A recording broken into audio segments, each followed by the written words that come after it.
Hello and welcome to the next lecture. This one is on City of Towers and it deals a lot with modernist city planning, starting with the ideas of Le Corbusier and the Radiant City, but then showing how these modernist planning ideals have spread all over the world, affecting from Paris, also the US, South America, and Britain. And yeah, we will also see later in the course how strong these ideas of modernism have been in city planning in South Korea. First of all, as a kind of reminder to the first lecture, I was making this distinction between one group of architects and planners that was um, thinking that the citizens themselves should generate the new type of city from the bottom up in a kind of growing self-organizing purpose you have on the one hand. So strongly, of course, Ebenezer Howard with the Garden Cities was one of those proponents. And then on the other side, you have planners that believe more in the knowledge and authority of highly trained individuals, um, and yeah, kind of elites. So Le Corbusier is clearly one of the second kind of group. He believes strongly that planning should be done by the experts, highly trained individuals that know what they're doing rather than the people themselves. Okay, so we will get back to that, but before want to introduce his thoughts. So you probably know from your architecture history lesson already a lot about Le Corbusier. On the one hand, he's been a very experimental, outspoken architect, one of the most famous, if not the most famous modern architects. And his fame is, at least in part, grounded in his writings. So he published a famous book, Vers une architecture, towards a new architecture, which is celebrating architecture as a very rational and straightforward discipline that is more kind of intellectual discipline than, or let's say, is probably a discipline that marriages art with science. He's been very much inspired by the idea that architecture must be um, designed like machines. Different parts of the building have different functions, different roles they play in the functioning of the whole building, and this should be accentuated. So, similarly, if you look at a motor, right, then each part of the motor has its own um, function and therefore should also looks individual. Similarly, he wants to treat architecture. Um, that is what you see here in these images, taken from his book. So this is for him inspiration, right? These are industrial buildings or agricultural buildings, very straightforward machine-like buildings without ornaments, and in his view, strictly rational. Also here you can see how different parts of the building have different functions, and that comes together and forms kind of this composition consisting out of separate parts. But Le Corbusier also had strong ideas about urbanism, and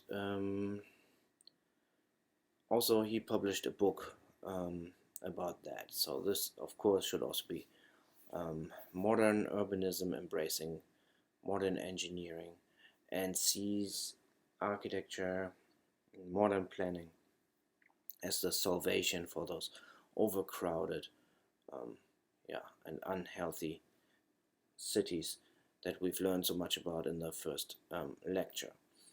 So these are the covers of the book, and on the right side here's the French one. I like this one a lot because it shows in this before and after image very much what he's planning to do, right?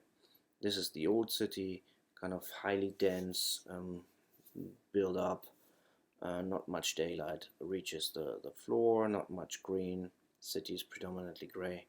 And this is the other one, the modern city, where you have lots of green, lots of sunshine, continuous ground floor, even going underneath the building.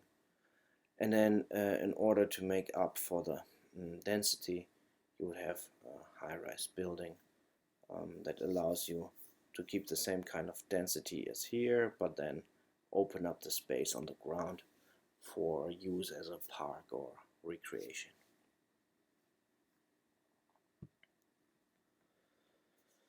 So he's often referred to as a French architect, but in fact he was a Swiss, but migrated to Paris in his early 30s,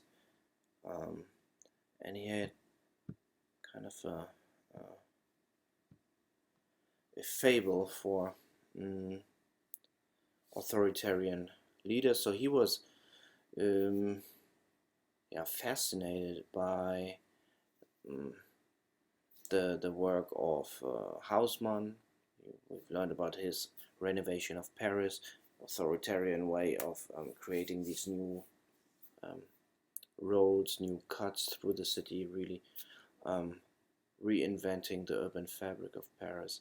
Haussmann was only able to do that because he had the support of the authoritarian leader, right, Napoleon at the time, and that's how he could develop his ideas and implement the ideas, Haussmann. Likewise, Le Corbusier had a fascination for this power, and was thinking that only with this kind of dominance and power you can implement your ideas.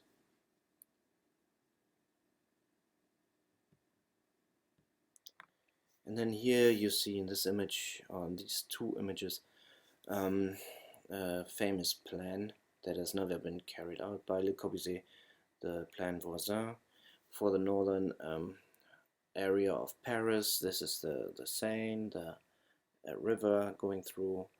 Recognize this, I guess. That's the Arc de Triomphe, the roundabout where Haussmann added a lot of this concentric cuts to the urban fabric. And basically that image that I showed you of Le Corbusier's urbanism book, where you had the before and the after image of the highly dense city before, and then the kind of high rise in the park, and the after image. That's what he proposed to implement here. So I also like this image because it shows the difference between the old urban fabric, or how can I say, like traditional city, let's say, and this figure ground analysis. Do you see that this urban fabric is predominantly black, meaning on ground floor everything is, most of the ground floor is built, whereas here in the modern urban fabric it's predominantly white, right? So here it's almost as if you design here by imagining the whole city as being built, and then you would carve out, extract the public space, extract the streets, the squares, and that is actually what is designed, right? The white spaces. And here in the modernist planning it's the other way around. You would take all the buildings away, everything, all the context if you want, and then place the buildings as objects on this empty space, almost like a painter paints on an empty canvas. That's how architecture, urban design is perceived here. And of course then architecture also has a very different meaning, also very different identity and image. So if you designed for this type of urban fabric. It's very dense, and the main thing you see of the architecture is the facade, right? Everything else is very compact and it's just subdivided efficiently. Whereas here, you see the building, as you see up here, as an object standing in open space. So you can really walk around the architecture. You can see it from all sides, and it starts to become sculptural, like an object, like a sculpture. So this was his proposal. It was not well received. People were outraged by the brutality of the plan.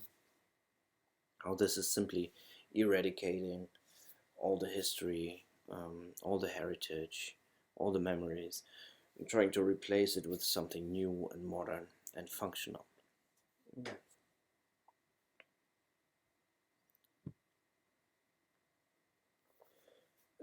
This is another set of images which I think is impressive for the way that it is still modern today. You could imagine this with a more fancy render to be something that is proposed today. Modernist blocks, big streets, like busy infrastructure. And what is kind of funny is that the buildings still look kind of up to date. They could be proposed today. But then if you look at the design of the cars, yeah, that's where you realize how old this plan actually is. Another reason why I found it nice to add this is that you have a right. Okay, sorry. So another point that was stunning for me to find again, this symbolism here that we know from ancient Rome, the obelisk that was symbolizing the defeat of the Egyptians by the Romans. Now all of a sudden we have it here in the modernist city. So the planning of Le Corbusier and, for example, Plan Voisin was heavily criticized, but nevertheless Le Corbusier insisted that this is the way to build, right? He made this famous quote, "We must build on a clear sheet." Everybody sort of tabula rasa, I guess. That's what it means. He's saying the city of today is dying because it's not constructed geometrically. The needs of traffic also demand total demolition. Statistics show us that business is conducted in the center.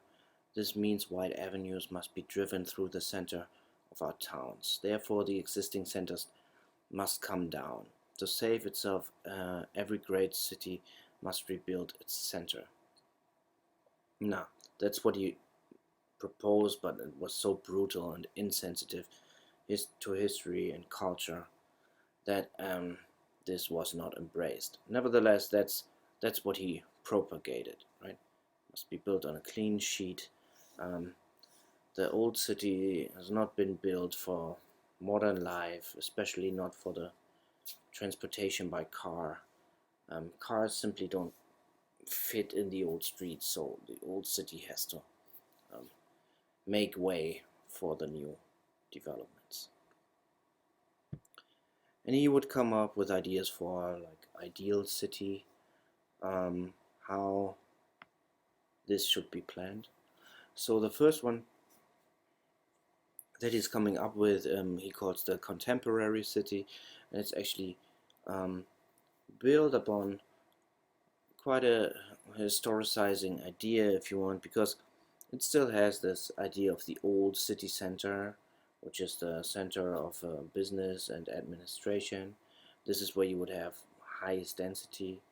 So in a way, quite traditional way of like basic organization of the city. So this is where you would have the skyscrapers and a GSI, ground space index. That means how much of the ground space is actually not built upon. 88%. So it means only 12% of the ground space is built upon because of building skyscrapers. You can still build high density. That means despite the high density, this is still very green, park-like atmosphere, yeah, with a lot of nature around. So then these skyscrapers were supposed to be offices, administrative buildings, and maybe leisure entertainment buildings, but no houses for living. That would be in the second like ring around the center, the 6-story luxury apartments. Ground space index also very high, 85%. So this would be the space where the higher educated kind of elites would live, industrialists, scientists, and artists in his vision. And then around that you would have courtyard houses, kind of perimeter blocks, ground space index much lower, 48%, and therefore the ratio of green to build space is much lower. Yeah, besides, you see that it's all set up on a grid, very rational, repetitive. You can virtually extend the city endlessly, and leisure spaces like Park would be out here. This reminds us a little bit of Central Park and Manhattan, and other leisure facilities could be also outside, same as factories. So this is a non-built kind of ideal city that could be used as a point of departure for other like city plans. This one is a model of the same thing. I thought it's interesting to see like the level of uniformity and repetition that becomes even more appalling or by now oppressive in this form, this endless repetition. And it's also kind of strange to see for me where Le Corbusier makes buildings that are so diverse, creative, and exciting, how repetitive and boring his plan for the ideal contemporary city is. He's using modern production techniques and wants to streamline the architecture and the urban design for this modern production technique. So you've probably heard of the modulor, which is the kind of standard person that he is taking the proportions of, and then he uses this modulor as the basic grammar, let's say, for the syntax of the city, meaning that everything is built on the proportions of this person, right? So there's a certain height for a low seat, a regular seat. There's a certain height for, I don't know, a place where you can put your arm, a wardrobe, and so on. So all of this creates modules, which think of the human in some kind of idealized form. On the one hand, it's nice to have this, so you can reproduce things quickly and make use of those modern production techniques, right? Building it in a factory, build lots of pieces. But on the other hand, it's also a strange idea because few people are 1 meter 83, right? So what does that mean? All the people that have different heights, different proportions, for them it is actually not well made or not perfect. So yeah, this has its good and its bad sides, but maybe there you also see Le Corbusier's fable for kind of authoritarian idea of how you plan for this kind of ideal citizen. Now here are some floor plans by Le Corbusier showing how he's implementing the idea of the rational, efficient, like machine for living into those apartments. So that idea goes from the big scale, from the urban planning city plan to the architecture and the furniture, everything is somehow connected. So that again is of course positive aspect that it's coordinated among the scales. And this is example of the entertainment complex he's envisioning for the city center. So this is where he envisions the middle class to go after a working week in the offices. This is the place where you relax and get engaged in culture or leisure. This again is supposed to be offices, administration buildings, leisure menu on ground floor. So what you see today in most of the modern cities is that you also have skyscrapers for housing. So in a way, we will see that later. That's a translation of Le Corbusier's idea into kind of modern market of city development. But it hasn't been Le Corbusier's idea to put people in high rises, right? If you remember the plans I showed you before, he was thinking of 4 floors, 6 floors, low-rise housing for living, and then these skyscrapers would be for administration and for offices.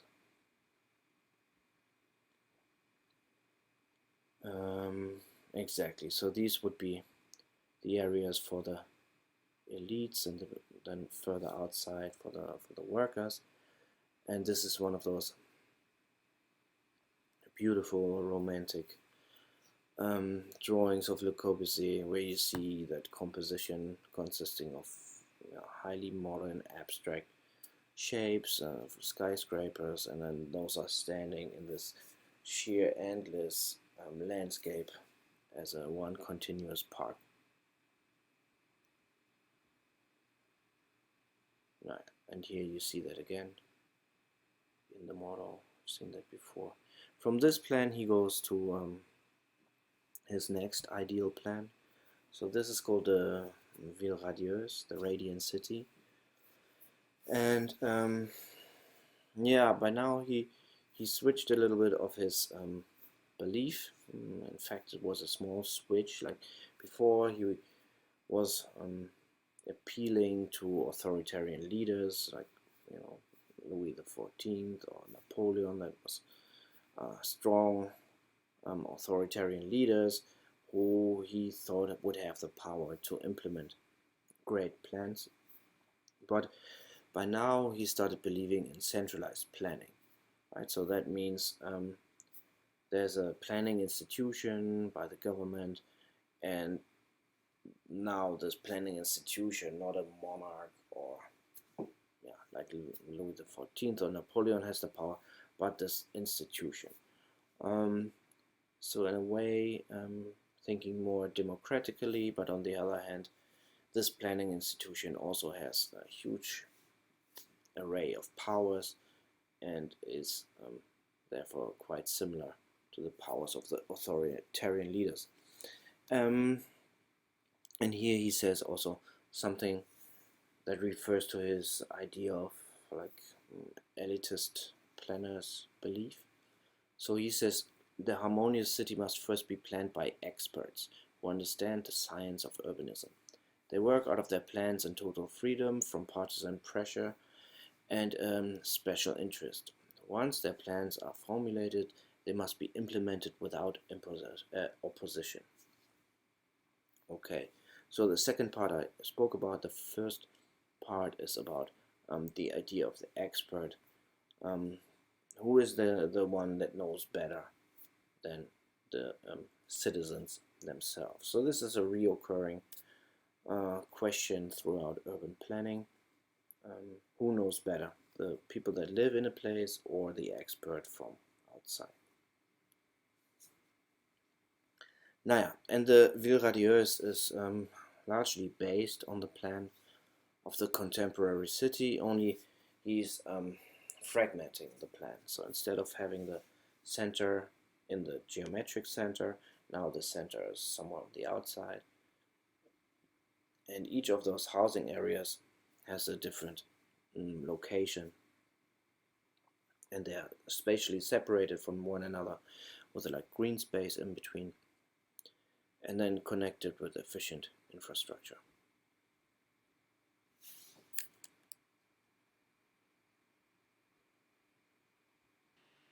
And here you can see figure ground comparison between his plan for the Ville Radieuse and contemporary city in terms of figure ground density, GSI, to other cities. So this would be GSI of New York, figure ground plan of New York.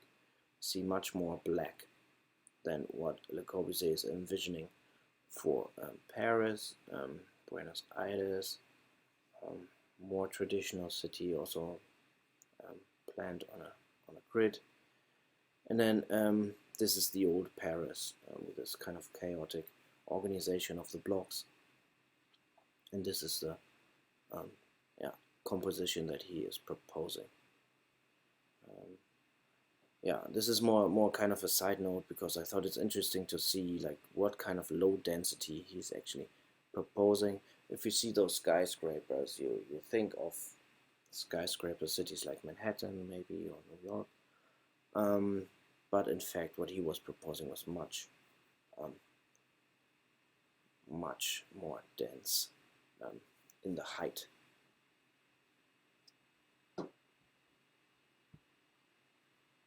Another thing that he was introducing is the separation of pedestrian and car circulation, at least from a modernist planning perspective. So on the one hand, up here you have the mass, and then here you have the circulation system. And what makes it interesting is that you have one fast traffic circulation system that is very safe, because there's predominantly cars going there, and then you have a second circulation system for the pedestrian, where it's more safe to walk and enjoy the parks and so on. So this is a big improvement for safety, especially when comparing to the old traditional city.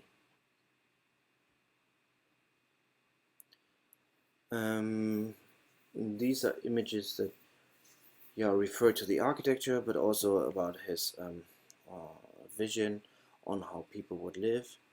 So he started making like calculations, right? As he sees architecture and urban planning as a science, and then he would translate what people need into spatial demands, if you want. And then you can plan for these spatial demands. So in other words, he's not relying on the mechanisms of the market, where whoever wants or has the money can buy whatever they like, but here there would be this central planning authority that would kind of calculate family size, income, and so on, and then there would be a standardized package housing that you could afford. That's what you see here, and here you see very clearly the grid. And what I like about these sketches is that they show like how creative you can still be with something as rigid as a grid, because if you have enough like modules or types, you can still fill in this grid in very creative and diverse ways. So the centralized planning idea goes further than only the purchase of the house. So what he's envisioning is the separation of work also. So if there are some people that do the household chores as kind of a profession, then there are some people that would take care of cooking, cleaning, childcare. So everybody could be kind of specialist in whatever they're doing, and burdens or certain tasks are like taken away from the majority of the people. Okay, but all of these plans have not been implemented, but this one has been implemented. This is planned for Chandigarh in India, and they were planning a new capital for a region, Punjab, and Chandigarh is the capital. So they invited famous architects at the time, and among which this group of architects was Le Corbusier. So what they proposed was to make this grid plan, kind of gridded city, and then they would propose, similar to what we've seen with the Ville Radieuse, a separation of the car traffic as one system and the pedestrian system as a separated system on top. Everything that's wide would be the built fabric. These would be the streets. That would be the pedestrian linear parks. Other examples of the same kind of idea.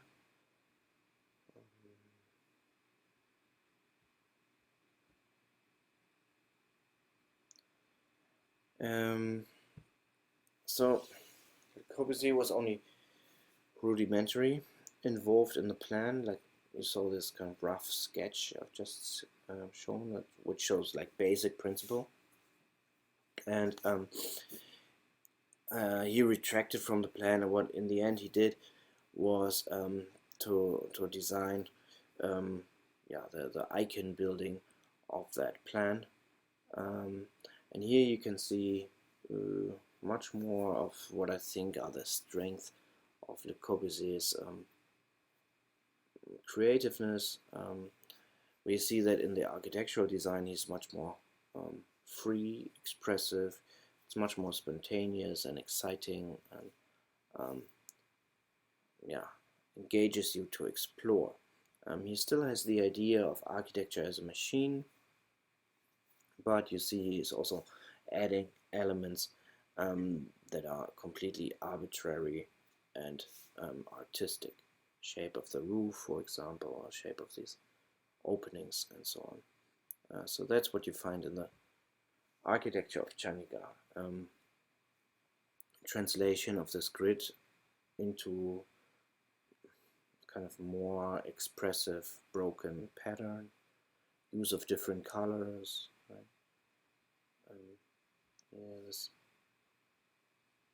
This slope folding up that building with those expressively modulated openings again. Same thing here. So this is much closer to abstract painting expression than those very rigid plans he's making for cities.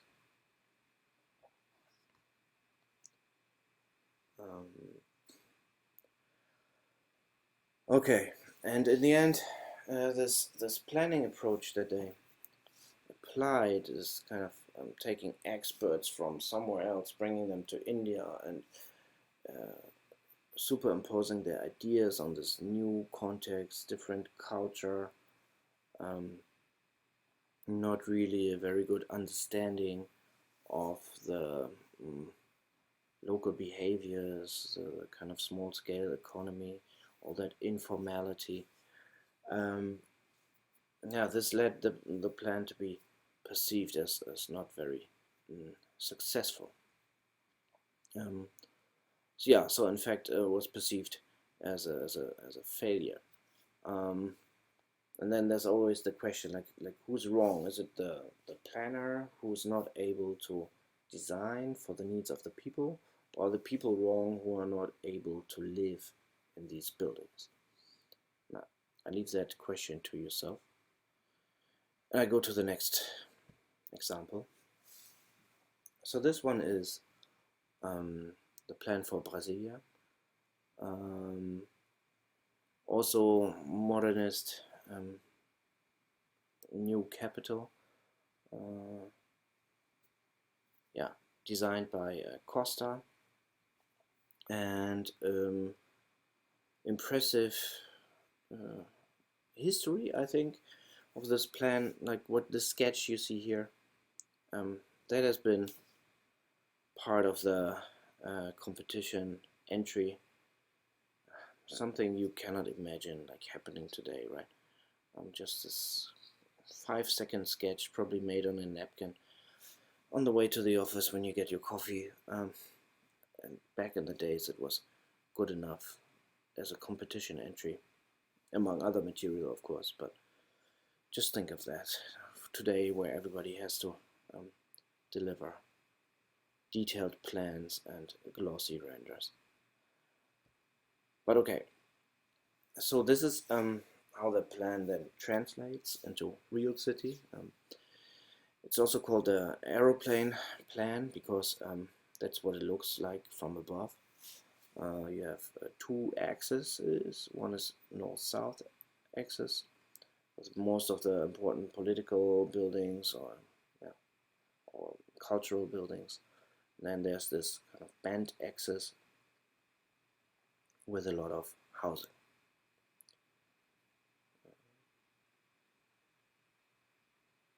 Naja, and again, not a single calculation had to be made. Back in the days, that's how you could win competitions. So here again, in a more abstract way, see the gray is housing, residential, and public and institutional buildings here, and leisure facilities here along this axis. Everything is very clear, very organized, also very much top down, right? You don't see much respect towards the existing topography, landscape. Looks very much like superimposed from the top. Yeah, railroad station over here. And if you look at the figure ground plan, just by judging the amount of black and white, it's very similar to Le Corbusier, right? So big open space, white space, the architectures like freestanding objects on there, like sculptures. So that requires different design, of course, than historic architecture, because it has to be designed as three-dimensional objects, much more shiny and impressive than the old buildings, from before. It's given birth to some of the most impressive, like modernist architecture. Examples from the work of Niemeyer, probably know from your history course. And yeah, here also the modernism is related to like a social utopia. It's not about just being modern, clean, and rational.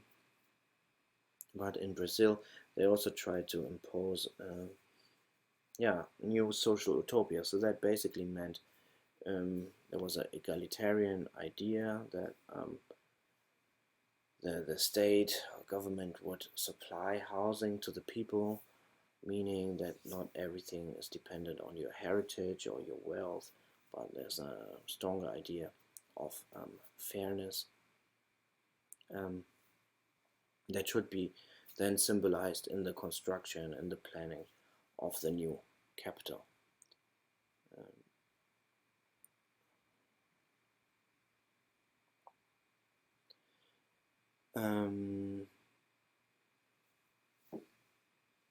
Yeah, so this was a fundamental break with the past.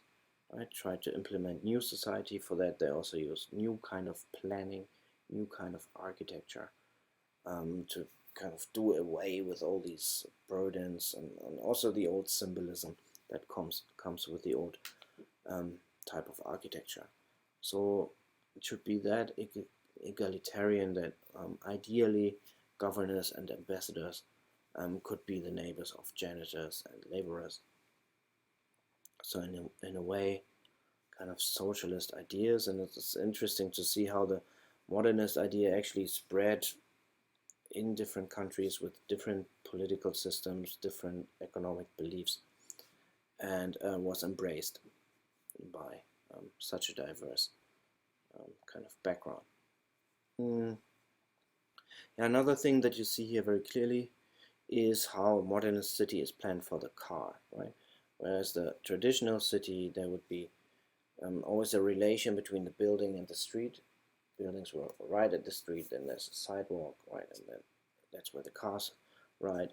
Now there's the building, and there's a buffer space, often like a park or some kind of green space, often not used intensively. And then you have the street. So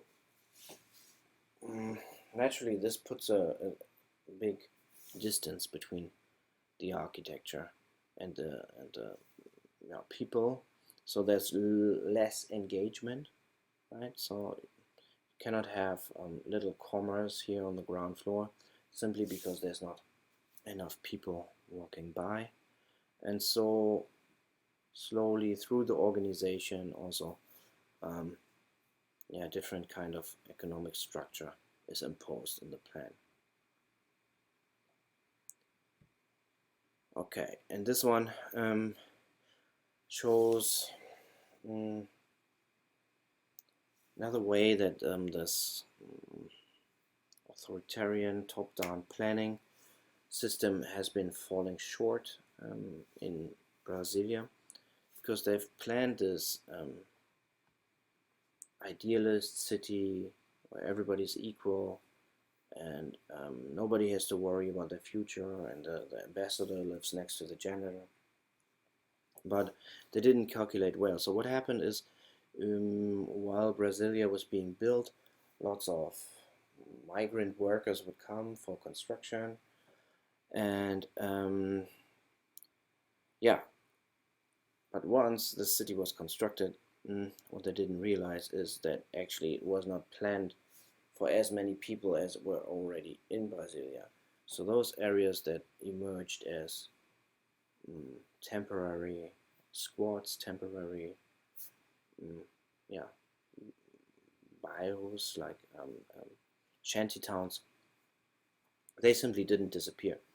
The idea would be that those migrant workers at some point would also leave, but that did not happen. So this is also kind of absurd, right? And once the planning doesn't work, does not calculate that more people might actually want to live in Brasilia than there's space, then you have on the one hand the super designed, super clean, egalitarian city, but then on the other hand, just next to it, you have these slums,